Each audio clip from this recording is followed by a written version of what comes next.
Hi everyone, I'm Jessica Vargas. I'm a graduate student in the Sustainability Management program at Columbia University, and today I'm speaking with Michael Rizo.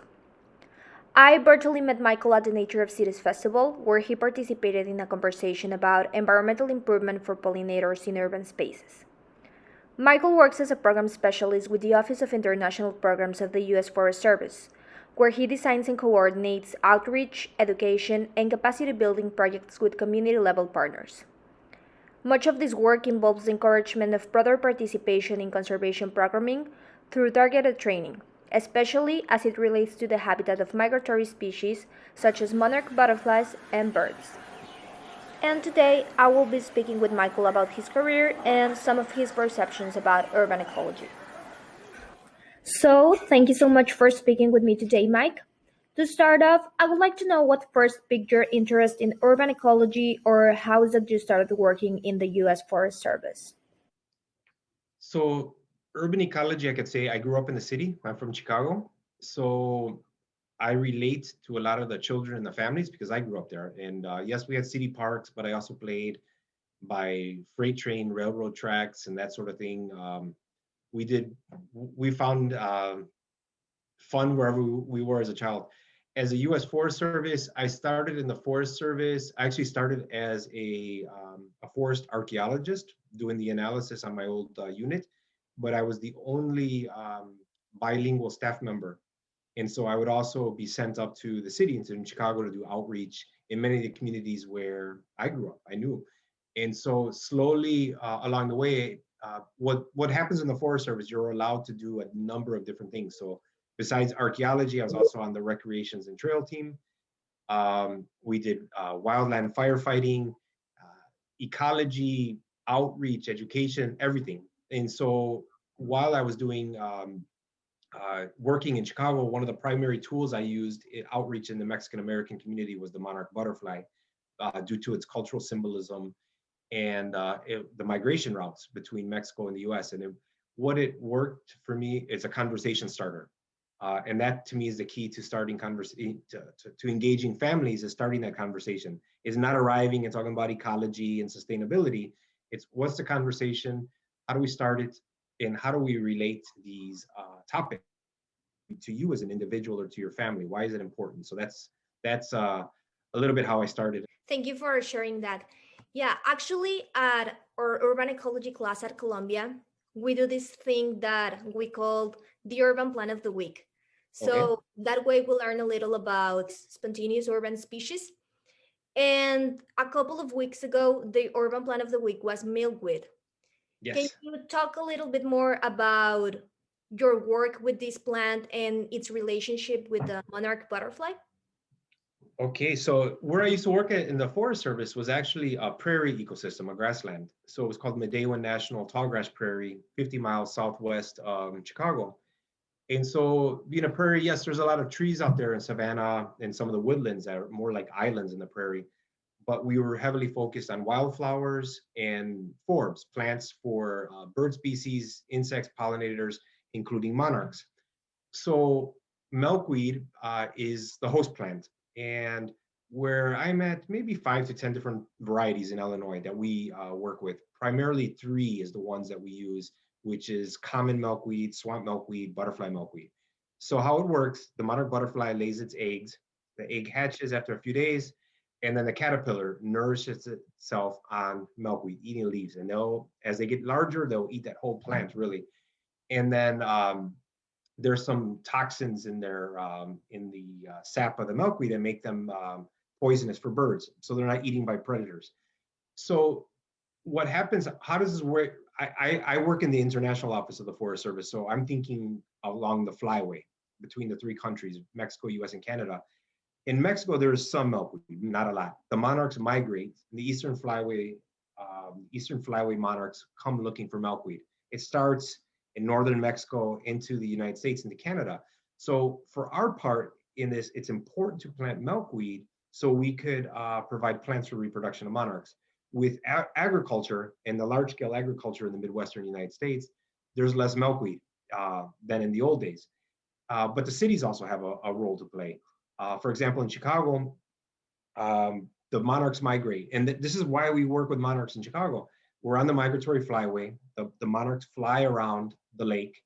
And so having milkweed, but also nectar sources, flowers for the adult butterflies is critical. But what's nice, milkweed not only nourishes a monarch, but also nourishes the mind, say, of a child. That plant is an outdoor classroom. And that's why I love monarchs in the cities, because you don't need a large garden. You could have one plant in the crack of the sidewalk, and that is an outdoor classroom for a child where they can find a caterpillar, raise the butterfly, and then eventually release it. Yeah, you just bring an important point that I want to discuss because you mentioned that milkweed can grow in the side of the road or in vacant lots or whatever. Yes. And this is due to the good adaptation to urban environments of these plants. But a lot of people see milkweed and other species as invasive or weedy species because they grow just like that in any Yes. space in an urban area. Do you think that the microevolution or the adaptation of plants in urban settlements is a good thing? Do you think it should be stopped or should it be allowed to happen naturally? Well, two things. I think, well, yes, naturally is possible, but we encourage planting native plants in an urban setting. And how I do it, I'm not a purist. My background is in anthropology. So my job is engaging people. My ecologist friends, botany friends sometimes disagree with me in terms of, a restoration plot, you want natives. And I look at an urban center, say in Chicago, for example, or New York City, where you're at. This is not pristine anymore. You're never going to restore it back to the way it was in our case 150 to 200 years ago. Exactly. And so if we have a school, say a schoolyard garden, a community garden, a home garden, or just a small plot, how we do it, because people don't understand all the time that the importance of, say, grasses, milkweed, plant, it looks very weedy. It looks like weeds. What's this weed patch? It could be a school principal, it could be a homeowner, it could be a neighbor, whoever, and they get upset. So what we advocate for is planting native plants, but also non-native, say flowers for color. I'm not, no invasives, but like zinnias, cosmos, dahlias. And what we do is, so say you have grass as milkweed, when they're not flowering and people don't really know what they're looking at, we also have non-native flowers in there for color, but they also work for pollination. So people know a little bit more about what they're looking at, they enjoy it. The bugs, the insects don't care. In some cases, when I work with communities, you could plant tomatoes, chiles, whatever plant in the middle of milkweed and wildflowers. Again, the insects do not care, and then there's a food source for the folks. The other thing that works well too is science. People know what they're looking at, and the third approach is we train people. What exactly, what is the importance of this plant? So milkweed not only for monarchs but other insects, um, wildflowers, insects, birds, wildflower, even bats. So that we target, it's an introductory point to talk about urban wildlife as well. So as you're mentioning to me, native plants in urban settings, well, if you have to look at the larger picture and then talk about wildlife.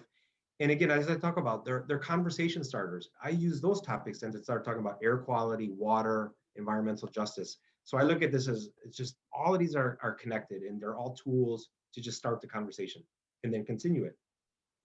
And is there like a specific approach that you use to influence those communities where I you have different approaches depending on the communities. There are some people knowledgeable. I'm not sure in New York City, but there's a group here called the Master Gardeners, for example. They're already very knowledgeable about plants. They work with university extension programs. They take the initiative to study on their own. I prefer to work with people who are new to conservation. And when I say new is meaning more, it's not on their mind. And what you find is people know more. Uh, I primarily, or I work with a number of audiences, but a lot of my work in the Chicago region is focused on immigrant families from Mexico, around the world, but mainly from Mexico. And what, as I say, these conversation points to start. A lot of times, for example, I work with a mom, like a child, and then the parents. I love working with the parents, and I prefer to train by training like an educational program, a family unit versus just a child. If I go to the third grade class, 30 kids, maybe five really like it. But if I could pair up with their parents, it works very well. So I do a lot of outreach with preschool, Head Start, early Head Start, pre-kinder, and because I have access to parents. And so what happens a lot of times, say for a mom, most of the time it's a mom who's coming out to our programs. A mom, say from Mexico, who may not have a university degree and may not even have primary or secondary school. And I say, I don't know anything. Oh, really? Oh, yeah, I remember the butterfly used to arrive in October, November, but I don't know much. Oh, it would leave in March. Or I don't know much. The birds, I don't know anything about birds, but that's a male, that's a female, but I don't know much. And it's almost like you start fishing out information. Oh, it would arrive to my community in November. It would stay and then leave in April, but I don't know much. Oh yeah, and then little by little we find out that people are know more than they think. So we encourage them and validate them as people using their knowledge. What is very nice for a parent who does not have a university degree or any degree, really, you make them feel validated as people. Like, wait a minute, I do know stuff. And then importantly, their children see them like, hey, mom and dad actually know a lot. They're immigrant families, but you're validating them within the community. So in this approach we're taking, we're strengthening each of these individuals and the families, which in turn strengthen the community. And then we use that momentum to strengthen conservation programs in the community. If that makes sense, it's a little, Yes. it's a very different approach. So would you say that one of the ecosystem services that monarch butterflies deliver is related with like the cultural value for Yes. example, for the immigrants from Mexico? Yes. So and monarchs, if you talk to ecologists, entomologists, they're not the best pollinators. We always say the monarchs are the pollinators. I call it like because of the charisma, it's amazing to start talking about and introducing people. I call it the spokes insect, like the spokesperson, because everybody knows the monarch. And the thing about monarchs, everybody feels ownership. And like what? And then sometimes like, what are they doing? We work with a monarch, and now this group comes in, and everybody feels that way. But for in the immigrant community, if I show you a map where the monarch flyway is going back and forth, and then if I show it to the audiences I work with, you start seeing nodding like, oh yeah, I crossed the border there. I crossed the border there. And when I first saw that map 20 years or so ago, I said the same thing. I thought immediately to my childhood, crossing the border in Laredo, Texas with my grandparents, going 3-day bus ride down from Chicago all the way to Michoacan. And then we would come back up and I would look at that and say, wow, that's the route I took. But families see that. And then also what's striking with monarchs, they arrive to the monarch reserve for Dia de Muertos, Day of the Dead. And they're actually flying through the streets as they arrive in Angangueo and Valle Bravo and different towns, and then they fly to their sanctuaries. And locally, they say it's the souls of the relatives coming home in the Masawa culture and some of the cultures within the monarch reserve. And so we use a lot of this cultural symbolism here in Chicago then to, it's a way that people relate back home. And then by growing this plant here, people get excited. Like they knew more about the forest in Mexico. They didn't know about milkweed. In Spanish, they call it algodoncillo. There's different names for it. And so we say, wait a minute, if I grow this plant, I could increase the number of monarch butterflies. So that's one. And then they get even more excited. We're sending gifts back to Mexico where we came from. And so when we release our monarchs in August, September, estamos mandando regalitos para Mexico. We're sending our little gifts back to Mexico. And we send text messages and Facebook, hey, the little gifts are coming back now. So that ties in. And then also, so right now the monarchs have just left the monarch reserve. It's the beginning of March. We will not see them in Chicago until the end of April into May. So April 30th in Mexico, I think Jessica, is Dia del Niño. So that more or less also ties into when monarchs arrive into Chicago for us. So we have that luxury here. So we start off our year on Dia del Niño with the children, and they'll have parades and dress up as butterflies and celebrate the arrival of the monarchs, work with monarch ecology all through the year, and then they leave in September. And then we get ready for Dia de Muertos, Day of the Dead. So we also, not only in Mexico, but in Chicago, we have like altars, ofrendas with monarchs, and people get excited, and skeletons with monarch wings. And so that's yes, you can see I get very excited about it. The monarchs lend themselves very well to the cultural connections. Yeah, it's amazing. Thank you for sharing that. I was thinking that it would be great that we could measure the cultural value of this species because it may be easier to, I don't know, for example, measure how much carbon does a forest sequestrate, but people can't measure how important is a certain species to a whole community. So it's great that you shared that with us.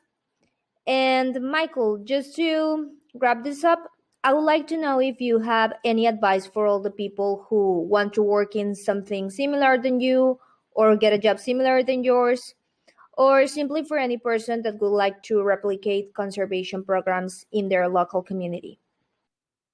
I guess the first thing for a career path to what I do. So I studied anthropology. That's my job. But what I would have done differently when I was in the university, I hated writing classes. Hated it. I didn't want to do it. I did not learn to write well until graduate school or afterwards. So uh, I'm a little different to have on that the career panel. Everybody says you must be on LinkedIn and Facebook and technical. And if you don't know what you want to do by 9 years old, you're done in life. I'm not like that.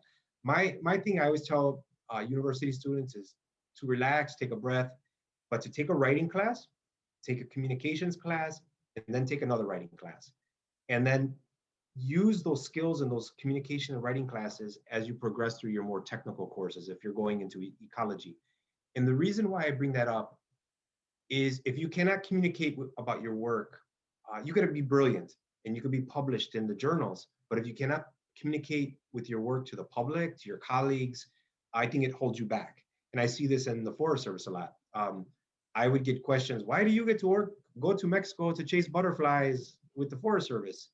And I said, well, I proposed the project, I communicated it well, and I explained, I have all these ideas, but I have to be able to explain them to my bosses. I call my bosses my funders, and they like the ideas. But also working with the public, communication is key, and trust. So working with the public, especially at the communities, trust is everything. You can't just walk in, I'm going to plant butterfly habitat or plant trees, and people are very skeptical. You could be in Mexico, you could be in the US, anywhere in the world. And so this communication is just kind of knowing when do you talk, and most of it is listening. Most of it is listening to the public. And so that I think is key. I think the second part of your question, um, to do, say, I think you mentioned urban ecology and how do you, or How to, sustainability. how to replicate a conservation project within my local community. So my advice is the mistake many of my colleagues make, I call it the Earth Day mentality. Everybody's out on Earth Day, the shovels and gloves and planting, but who's there in June, July, August, September doing the maintenance? And so if you plant a garden, you restore habitat, it takes maintenance. A partnership takes maintenance. So you need to talk to people. That is maintenance. That is it's critical. And when you do, I work at the community level. I'm always asked, what is your secret? Well, there's no secret. The secret is being accessible and communicating with with the public. So they might you might get phone calls on a Sunday night to appear Monday morning. You don't always have to answer or be there, but you should. You have to answer the phone after 5 o'clock. So that is the key: is connecting with people to be able to sustain these gardens, restorations, habitat. And I find it works not only in urban areas but also rural areas, tribal communities, whether in the United States or Mexico. I hope that helps. Yeah. Thank you so much, Michael, for taking the time to speaking with me today.